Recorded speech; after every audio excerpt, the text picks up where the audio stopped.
Cholos Halavavo says that if a person uh, regards and thinks about other people, he should always think of himself as being lower than the other people, and that way he'll become more humble. How so?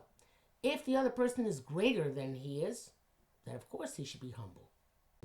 Perhaps you recall Winston Churchill said about Clement Attlee, his adversary and successor as Prime Minister in England, Mr. Attlee is a modest man and he has much to be modest about, which is about the strongest insult I've ever heard in my life.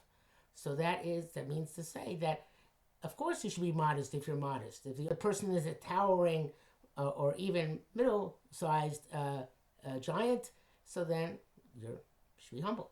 On the other hand, suppose you perceive yourself to be superior to that other person.